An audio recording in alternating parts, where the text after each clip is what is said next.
Silakan Dengan lanjut. kayak bang ini betul. Ya, jadi begini ya teman-temannya, teman-teman semua dan teman-teman yang ada di bawah. Tadi saya dinaikkan sebenarnya karena melihat perdebatan-perdebatan sama bapak tadi, makanya saya naik. Artinya ini nggak ada istilahnya poin-poin yang kita tangkap di sana. Oke lah, yang sudah berlalu berlalu lah. Saya juga orangnya paling enak diskusi itu. Kadang dari cara kita berdiskusi ada juga ilmu yang kita tangkap kan gitu. Terus terang aja saya bilang. Jadi saya nggak pernah baca Al-Quran. Jadi saya nggak pernah baca Al-Quran. Cuman per saat kalau nggak salah itu di komalnya Bang Rasid, saya disuruh baca Al-Quran. Jadi setelah baca Al-Quran, saya boleh dong nanya kan seperti yang kebiasaan di sini. Boleh dong nanya kan begitu. Jadi dalam apa istilahnya iman Islam itu disebutkan di situ mengenai ucapan syahadat kalau di agama Islam. Nah, saya pelajari sedikit pengertian syahadat ini. Nah, ternyata syahadat itu adalah dari segi bahasanya itu berasal dari bahasa Arab. Jadi saya mau bertanya, apa maksud dari syahadat itu sebenarnya? Dan apakah ini merupakan ajaran daripada Allah seperti yang teman-teman imani? Oke, terima kasih. Silakan dijawab. Ya enggak, Kalau nggak ada tuh Kak Mama aja. kanan sih yang udah pulang. Kalau lesnya sempat jemputan.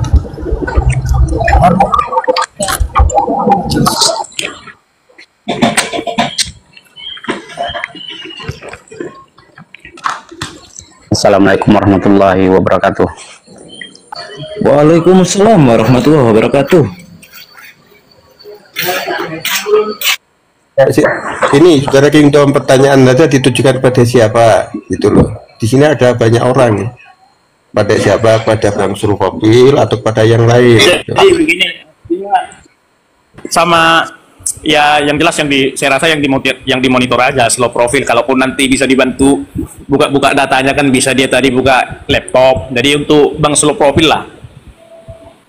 Apa sebenarnya syahadat itu dan apakah Enggak, gini benar-benar teman-teman, izin. ajaran dari Allah Izin, teman-teman. sendiri? Terima kasih. Sebentar, ya izin Pak Gindom. Saya tidak berkenan menjawab pertanyaan Anda karena Anda tadi tidak berkenan menjawab pertanyaan saya. Terima kasih ya, teman-teman yang lain mungkin silakan. Astagfirullah. Oke, aku turun. Oh, mau saya jawab? Mau saya jawab? Nggak apa-apa lah. Anda maksa saya jawab atau gimana? Iya, kalau nggak berkenan juga saya nggak masak. Oke, saya jawab. Berarti Anda memaksa ya. Secara bahasa syahadat berarti Aku nggak maksa, persaksian. Oke, aku nggak maksa, aku nggak memaksa. Jangan dikira saya tidak mau menjawab, saya tidak mampu menjawab. Itu dulu ya. Jangan Anda dikira garis saya bawahi. karena ingin memaksa Bapak untuk menjawab gitu loh. Apa jawaban saya dari pertanyaan saya tadi apa? Apa jawaban Kan dari harus pertanyaan kamu saya jawab. tadi? Lah terus? Kamu kan bilang Apa saya jawabannya? Anda bertanya ke saya, tapi Anda tidak mau menjawab pertanyaan saya. Gimana Anda nih? Oke. Anda orang intelektual atau orang hanya bermodal congor saja atau gimana? Karena pertanyaan itu udah dijawab Bapak tadi. Apa mana?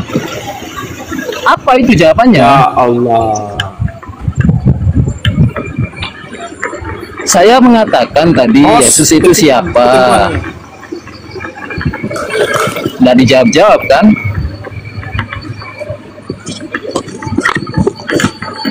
Udahlah, sama Pak Pengamat aja teman-teman. Bang Pak Mujahidin. Pengamat, selamat malam.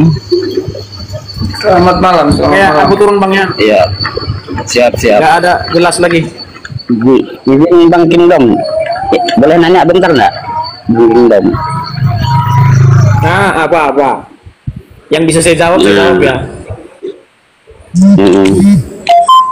Ini sebelum kita lari ke Alkitab, saya mau mikir dulu, mau supaya Bang siapa tadi aja bisa Bang Kingdom bisa mikir. Saya kasih pertanyaan, antara orang yang hidup sama orang yang telah hidup itu apa bedanya? Kita mikir dulu ke situ, secara logika.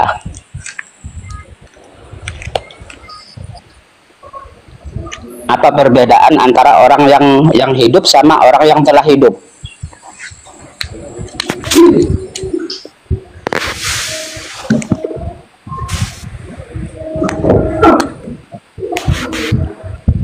Dom.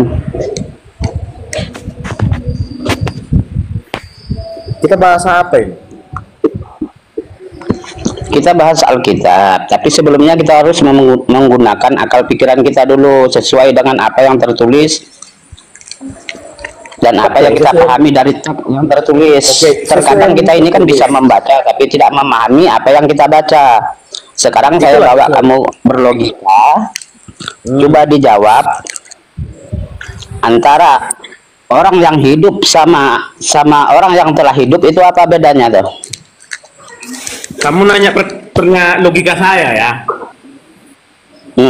Ya, kalau kamu terima silakan, kalau pun nggak terima jangan marah dong. Ya. Saya garis bawahi. Menurut pendapat saya, orang yang hidup itu adalah orang yang ada. Orang yang telah hidup itu adalah orang yang ada sebelum yang belum ada.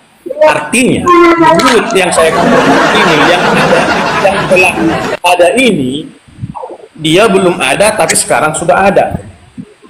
Kan begitu. Itu menurut pendapat saya. Kalau kamu kurang puas, ya saya Ini kita merujuk filosofi. Oke, ini kita merujuk kepada orang yang mati ya. Orang Udah, yang sudah hidup. Bang Kingdom turun udah Bang, pengamat aja Bang, pengamat silakan Bang Slow.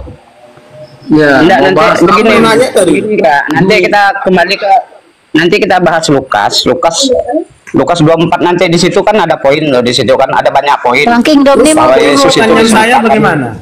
Bang Kingdom nih mau turun, udah biarkan lah Bang pengamat aja. Bang pengamat mualaf lanjut. Tentang apa ini? Ini kan tentang kosakata tadi mau dibahas. Turun Bang Kingdom. Sabar, Pak. Izin. Bunda, saya di jalan sedikit. Nanti kalau noise nggak apa-apa ya. Lanjut Pak pengamat, lanjut. Ya lanjut. Mana tengganya ini? Mau nimbrung, belum tahu mau bicarain apa. Terserah mau bahas apa. Kan Kingdom tadi Pak. ngomongnya mau turun. Bertanya aja ya aku ya. Tadi Bang Kingdom mau turun, silahkan Kingdom turun. Aku pengen bertanya nih. Sabar.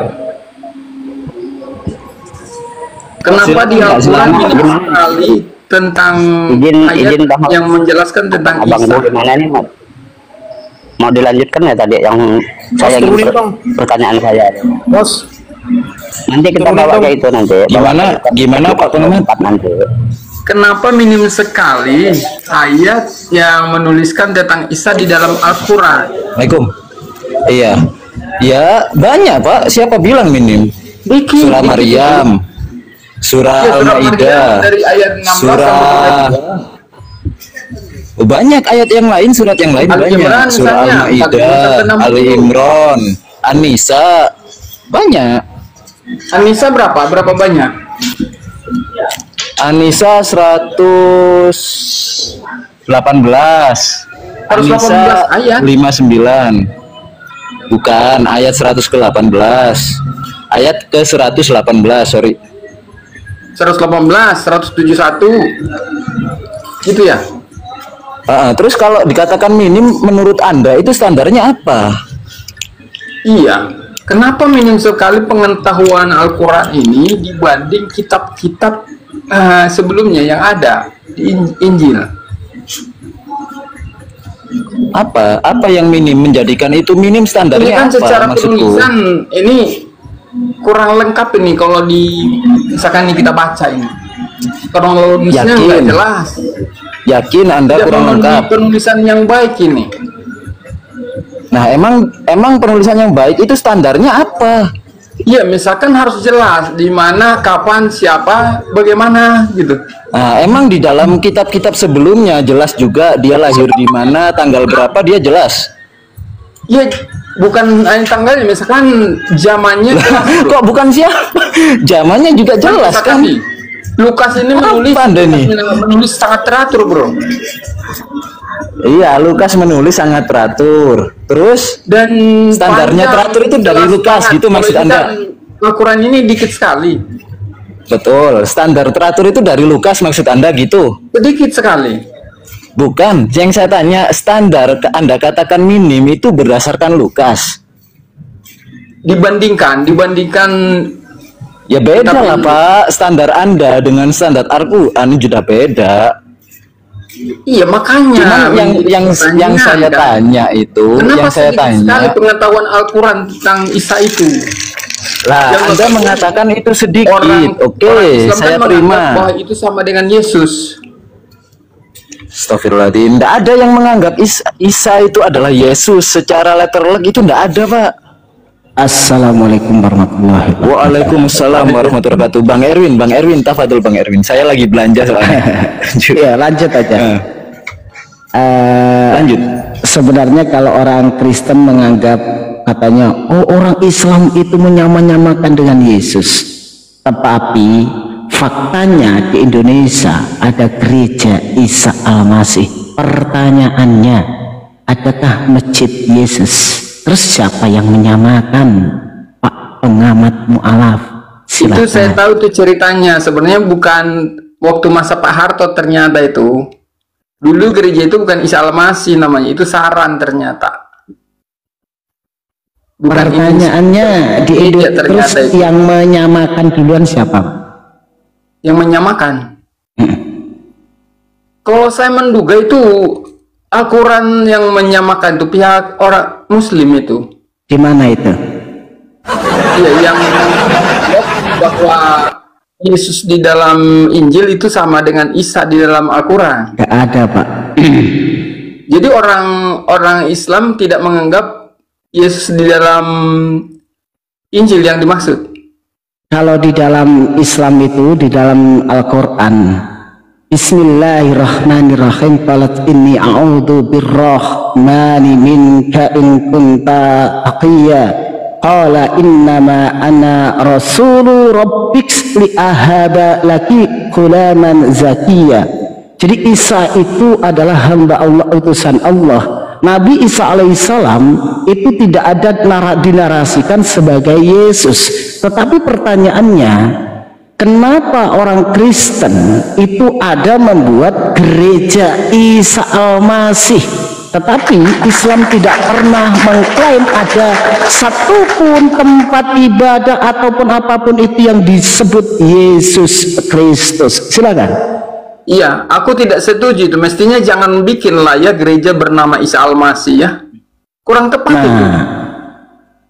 Kalau tidak setuju dan Anda tahu bahasanya ada gereja Isa Al-Masih, Anda nggak usah mempermasalahkan siapa yang menyamakan Yesus dengan Isa. Itu menampol Bapak sendiri. Ternyata orang Kristen di Indonesia memakai Isa Al-Masih. Coba waktu abad ke-7 saat Nabi Muhammad, Nabi Anda lahir, bukan lahir ya, dianggap Nabi di usia 40, apakah Isa yang dimaksud itu Isa yang mana? Yang mana yang dimaksud sebenarnya kalau begitu? Nabi Isa alaihissalam yang diutus oleh untuk Bani Israel, qalat anna yakuna li ghulaman walam yamsasni basaru walam akuna bahiya. Bagaimana mungkin aku mempunyai anak laki-laki padahal tidak pernah ada seorang laki-laki pun yang menyentuhku dan aku bukan seorang pelacur. Itulah kisahnya pada saat Bunda Maryam, ya kan, mendapatkan anak tanpa hubungan suami istri. Pada akhirnya ada satu kisah di mana diistimewakan di dalam Al-Quran di surat Maryam. Satu surat itu menceritakan tentang Nabi Isa alaihissalam diutus untuk Bani Israel. Tentang orang Kristen, ya, orang Kristen yang tidak menganggap Nabi Isa alaihissalam tidak sama dengan Yesus, itu urusan orang Kristen. Tapi umat Islam diberikan pengetahuan bahwasanya pernah datang Nabi Isa alaihissalam diutus untuk Bani Israel. Itu disampaikan kepada Nabi Muhammad sallallahu alaihi wasallam. Lahir di mana Isa itu? Di daerah Al-Quran mana? hanya menjelaskan bahwasanya Nah, Nabi makanya Isa. aku bilang. Al-Quran sebentar, Pak. Sebentar, Pak. Al-Quran hanya menjelaskan bahwasanya Nabi Isa alaihissalam itu diutus untuk Bani Israel. Tentang sedetail apapun Nabi Isa alaihissalam, kita umat Islam itu hanya diwajibkan untuk mengimani bahwasanya pernah datang Nabi yang namanya Isa alaihissalam untuk Bani Israel. Terkecuali Nabi Muhammad sebagai panutan kami, itu ada namanya surah Nabawiyah yang mengkisahkan Nabi Muhammad Sallallahu Alaihi Wasallam. Jadi Nabi Isa Alaihissalam yang mengisahkan. Apanya, Pak? Anda nggak percaya dengan Quran? Ya percaya. Kenapa memangnya? Ada masalah apa? Iya, kamu ngomongnya.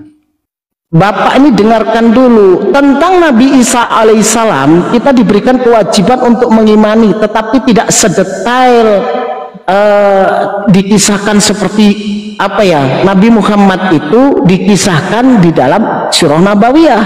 Karena Al-Quran ini bukanlah histori sejarah setiap manusia, bukan. Wahyu Allah yang disampaikan kepada Nabi Muhammad memberikan pengetahuan bahwasannya nabi-nabi sebelum Nabi Muhammad, termasuk Adam, Idris, Nuh, Hud, Shaleh, Lut, Ibrahim, Ismail, Ishak, Yakub, Ayub, Yusuf, Su'eb, Ismail, Ishak, Ilyasa, dan termasuk Musa, Isa sebelum Nabi Muhammad. Itu diberikan pengetahuan melalui Al-Quran kepada Nabi Muhammad. Itu loh. Yang menulis surat Nabawiyah itu siapa dan ilmunya dari mana dia tahu ngambilnya? Saya itu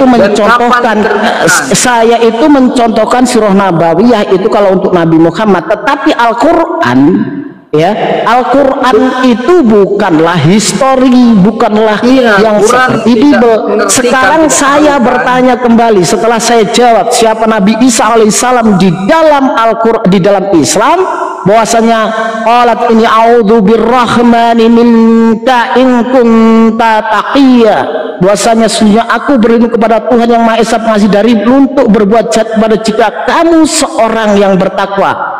Nabi Isa alaihissalam adalah orang yang bertakwa. Qalat innama ana rasulu rabbik li ahabalaki hulaman zakiya, hanyalah utusan Tuhan. Jadi pertanyaannya kembali kepada Bapak. Saya ingin tahu nih Pak ya. Boleh Pak? Iya, silakan. Nah, pertanyaan saya, siapa yang mengetahui di dalam Bible itu kelahiran Yesus yang Anda katakan Tuhan?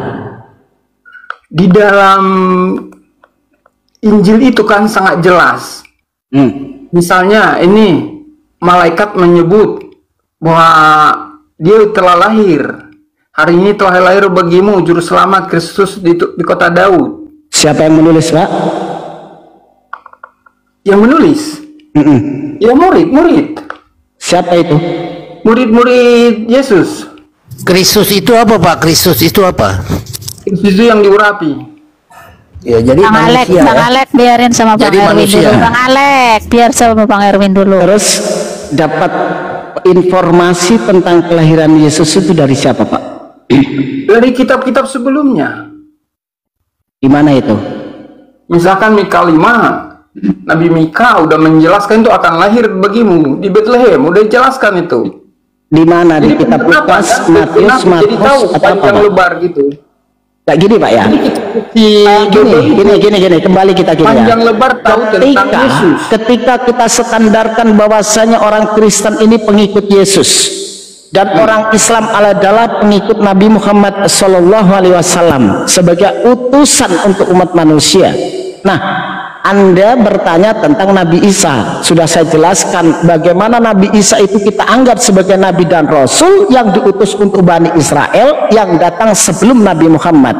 Tentang sedetail apapun Nabi Isa kita tidak diwajibkan untuk tahu, tetapi kita wajibnya mengimani akan pernah datang Nabi dan Rasul. Sekarang saya bertanya, yang katanya Yesus adalah Tuhan Anda, yang Anda mengatakan menjadi pengikut Yesus, silakan Anda tunjukkan tentang siapa yang mengetahui kelahiran Yesus?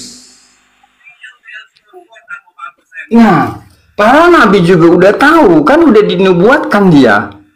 Jadi, maka aku pertanyakan, Quran ini kenapa dikit banget? Saya bertanya tentang Bible yang kamu ikuti sebagai Yesus, kamu menjadi pengikut Yesus. Di mana tertulis dan siapa yang mengetahui itu? Tahu panjang lebar. Tahu panjang. Mana dalilnya? Mana dalilnya? Bahkan dari nubuatannya.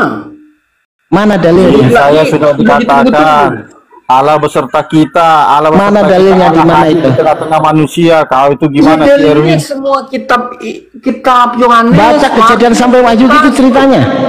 Itu dalil semua. Mana di Lukas, Markus. Berapa ratus, bro? Lukas, Markus, Matius di mana itu?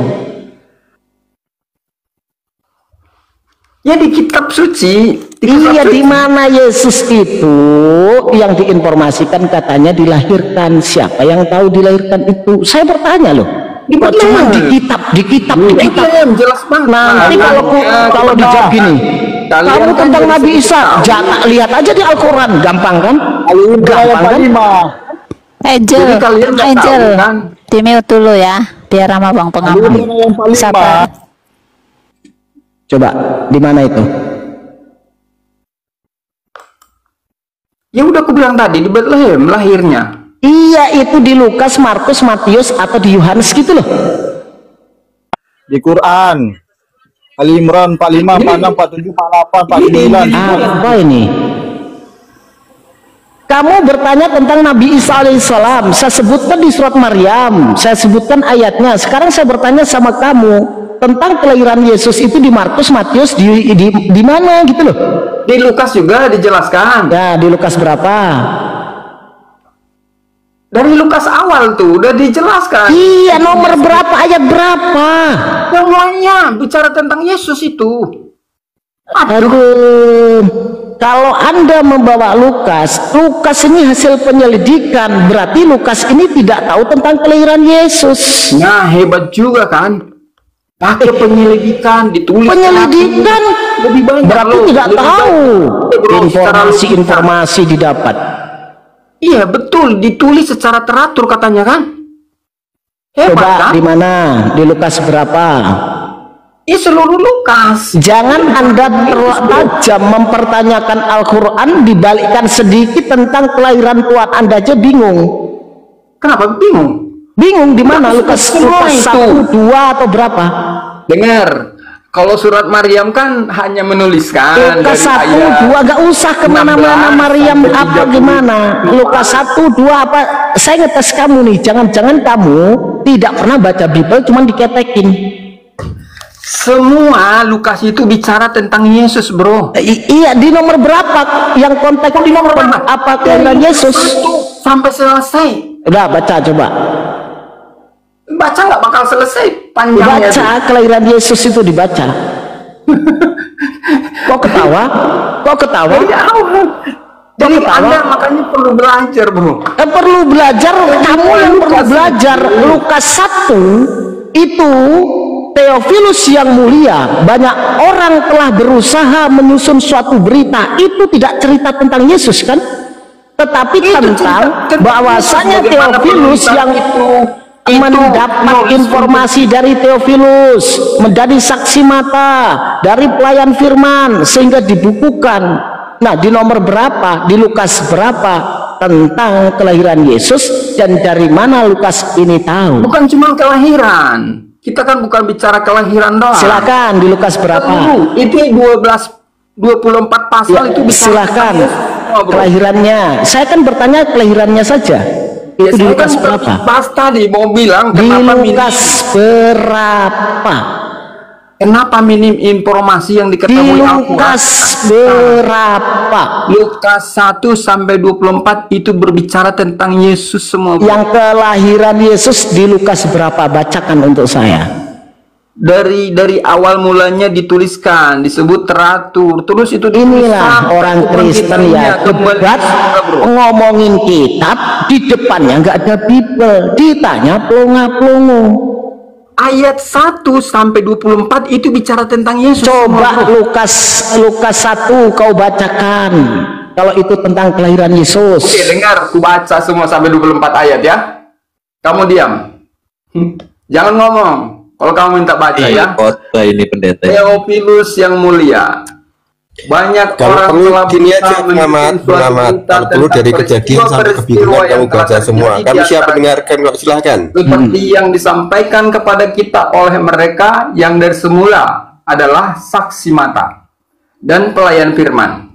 Karena itu, setelah aku menyelidiki segala peristiwa itu dengan seksama dari asal mulanya, aku mengambil keputusan untuk membukukannya dengan penyelidikan kan. Berarti Lukas tidak ada itu di sana. Yang diajarkan kepadamu. Sebentar. Saya bertanya nih sedikit. Pada zaman Herodes, Raja Yudea, adalah apa namanya Pak Pengamat?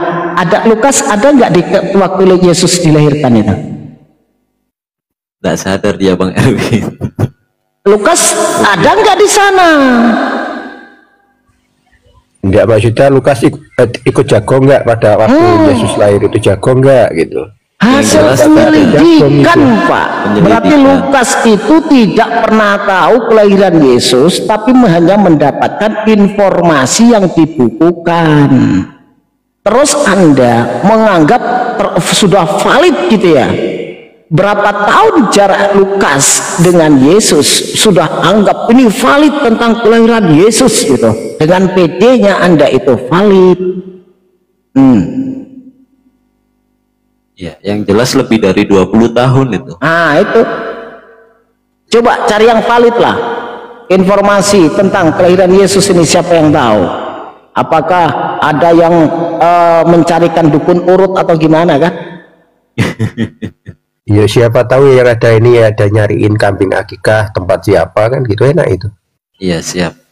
Jadi kalau mau nyaman-nyamankan itu bisa disuruh baca malah di mute. Enggak, ini cari yang valid. Lukas ini tidak hidup sejaman dengan Yesus loh. Bang Erwin. Tadi disuruh baca, aku baca malah di mute. Bang Erwin. Kalau ya, tentang kalau nabimu menceritakan tentang kelahiran Yesus itu bisa dipercaya apa? Izin sebelum berlanjut, Pak Perwira ini Kristen. Ini di malah dibaca. Kristen. Suruh baca. Oh iya. Pula. Siap. Saya nanti Anda ya diselesaikan dulu, Pak Eka ya, dengarkan baik-baik. Saudaramu sudah bertanya tentang Nabi Isa alaihissalam, sudah saya jawab. Gantian saya bertanya, kenapa Anda kembali ke Nabi Isa lagi? Anda baru datang. Karena kamu percaya kepada orang yang menceritakan 600 tahun setelah Yesus. Itulah wahyu. Ah, sekarang kita carikan secara logika ya. Saya juga bisa ketemu wahyu nih. Silakan aja, bikin buku aja, bikin kitab. Ternyata ini apakah kita diwajibkan harus tahu tentang kelahiran Yesus itu tanggal berapa? Enggak. Dan kewajiban kita tahu tentang Nabi Isa, kita diwajibkan mengimani para nabi sebelum datangnya Nabi Muhammad. Informasi itu disampaikan. Kenapa kau bertanya? Bertanya, ini diskusi bro. Ini diskusi bro. Anda bertanya tentang siapa yang menyamakan tentang Isa dan Yesus. Saya jawab, begitu banyaknya gereja Isa Al-Masih di Indonesia, terus kita dituduh menyamakan Yesus dengan Nabi Isa. Tidak banyak. Nah, terus yang menyamakan siapa? Yang menyamakan siapa? Gerejamu bro. Yang nyamakan gerejamu, bukan Islam. Iya, apalagi bukan cuma gereja Mas Erwin. Coba kita buka Bible terjemahan lama ya kan. Bible terjemahan lama itu nggak ada Yesus. Coba, apakah berarti Bible yang dahulu itu salah gitu Pak Pengamat? Coba kita ada paham lah di bahasa Indonesia dalam vokal Indonesia. Makanya gini Pak Pengamat, kalau maksudnya Yesua Masia kita bisa paham. Yang penting kita dari suatu informasi. Gini loh Pak Pengamat, kalau Anda menyadari adanya gereja Isa Al-Masih, Anda jangan mempermasalahkan tentang sama dan bedanya Isa dan Yesus. Itu menaku Anda sendiri. Karena yang dipermasalahkan ada 1-2 gereja. Karena gini Pak, Bapak mempermasalahkan yang menyamakan, Anda menuduh umat Islam menyamakan Isa dan Yesus. Ternyata secara fakta orang gereja sendiri yang memakai nama Isa. Cuman ada. Cuman ada, tapi gereja bukan masjid kan? Banyak. Gereja kan? Mungkin jutaan gereja. Gereja apa masjid itu? Mungkin ada Gereja apa masjid? Saya tanya sama Anda. Daripada debat kusir, ya kita Aneh. Itu gereja apa masjid? Selamat malam semuanya. Ya, selamat malam Pak. Selamat malam. Izin Bang Pengamat sebentar. Ya, selamat malam Pak Patris. Pak Patris Kristen ya? Kristen ya. Oh ya, siap. Silakan kalau Pak Patris mau menanggapi. Gantian Pak. Assalamualaikum warahmatullahi wabarakatuh. Sorry belum bisa Pak, mau aku sapa. Iya, lanjut. Lanjut Pak Patris, silakan Pak Patris. Iya, mungkin Pak Patris gantikan Pak Pengamat. Mungkin tentang kelahiran Yesus. Ini dalam Injil Matius ayat 18 menceritakan tentang kelahiran Yesus. Kelahiran Yesus adalah seperti berikut. Pada waktu Maria ibunya bertunangan dengan Yusuf, ternyata ia mengandung dari Roh Kudus sebelum mereka hidup sebagai suami istri.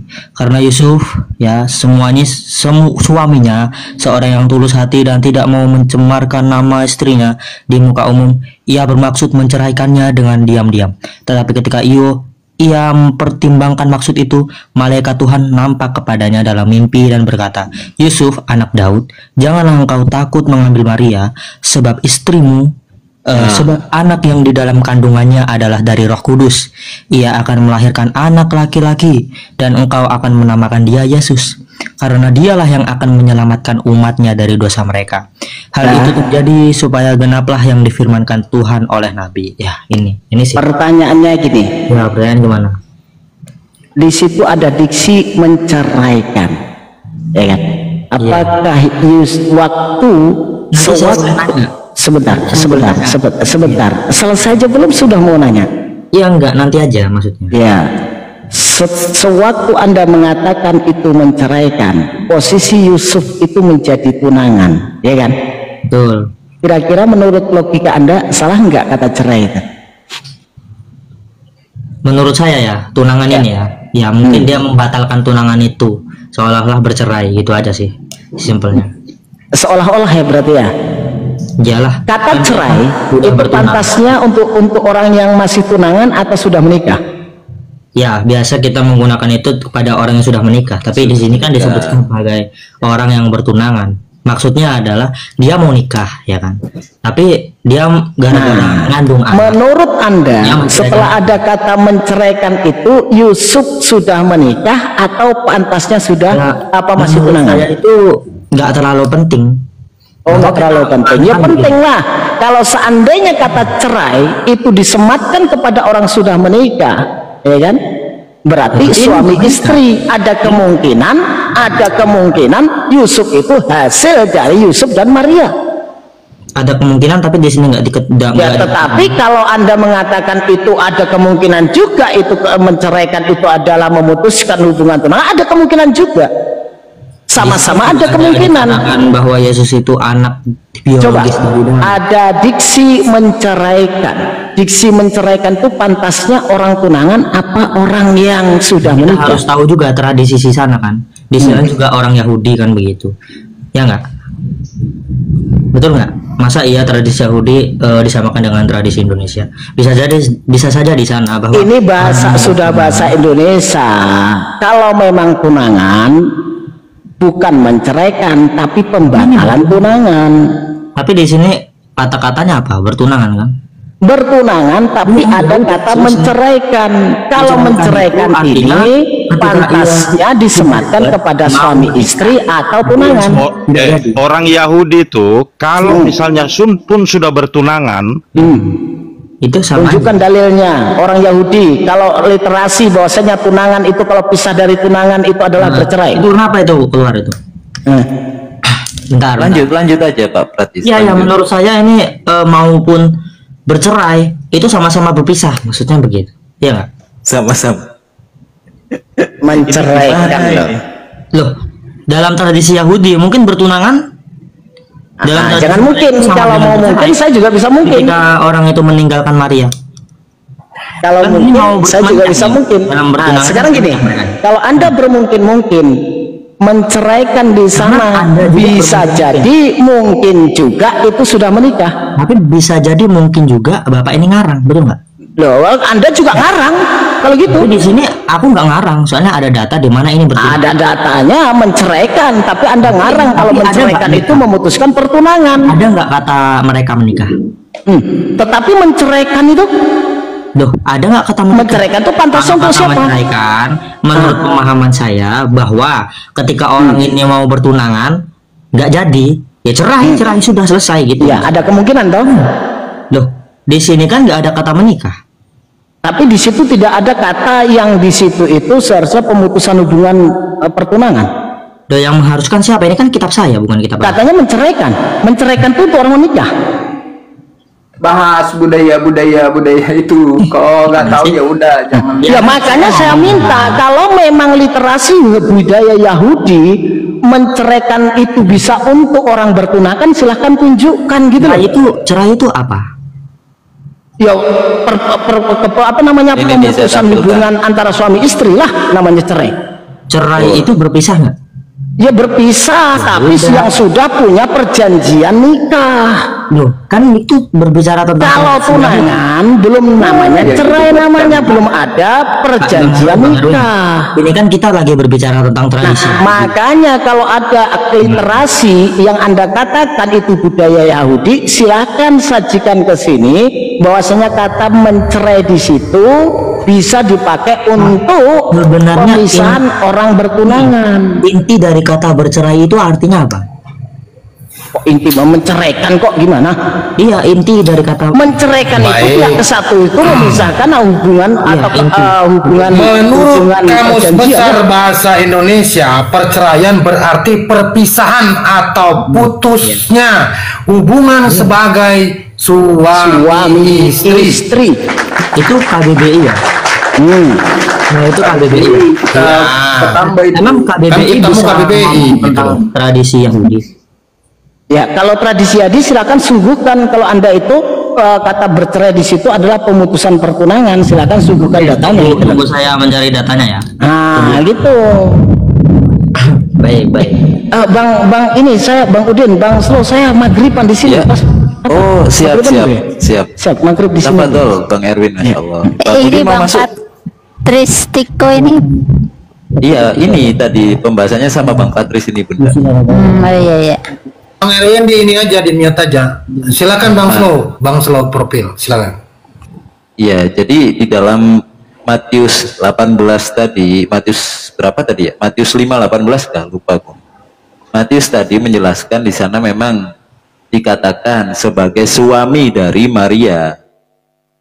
Lalu kenapa dikatakan dia hanya bertunangan ketika dia ini seorang suami dari Maria? Kan gitu, Pak. Siapa Pak Patris? Pak Patris.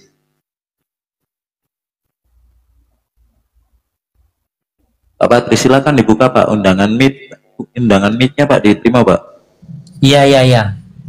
Ya, ini kan kita lagi mau nyari data nih. Kata kalian suruh nunjukin data.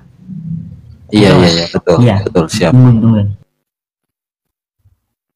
Nah, di dalam Lukas 26 nomor 3 Lukas 1 nomor 26 sampai 38 itu di sana tidak ada narasi bahwasanya Yusuf atau Maria itu menikahi. Yang ada di sana adalah pertunangan.